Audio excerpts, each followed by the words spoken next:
part 3 ng panonood ng Runcove. Alam talaga pag R pa lang nilalagay ko, Runcove na yan.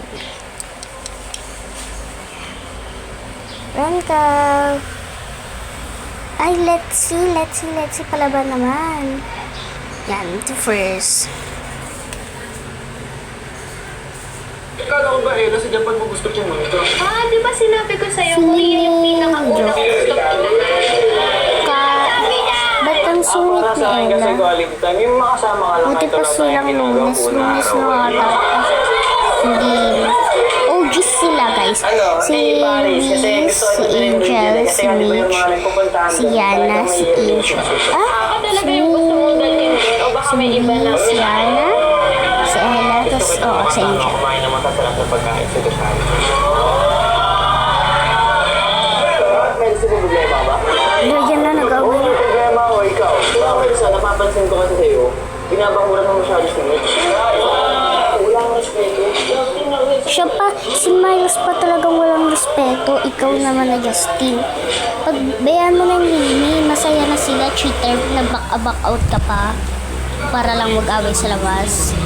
Di ba sinabi ko sa'yo kung yun yung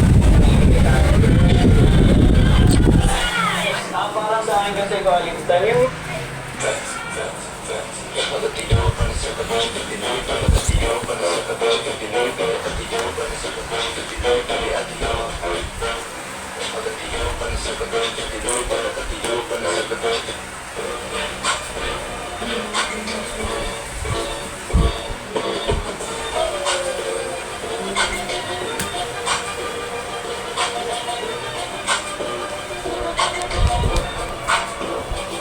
May kulang sa yung OG tatlo. Sige, yan, tatlo sila.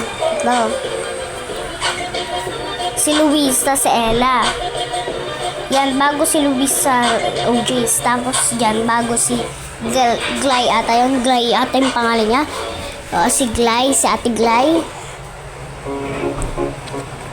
So, last vlog ko muna to siguro. Oh my God. Ayan na pala yung bago ngayon. Ito ba yun, guys? Yung sinasabi yung bago? Guys, panoodin natin! Sabay-sabay tayong manood ng Runcove Management. Gusto ng Runcove Management. Na para pang hindi ako nanonood lagi, no? Dito lang ako. Hindi naman siya malayo kasi sa vlog-vlog talaga malayo.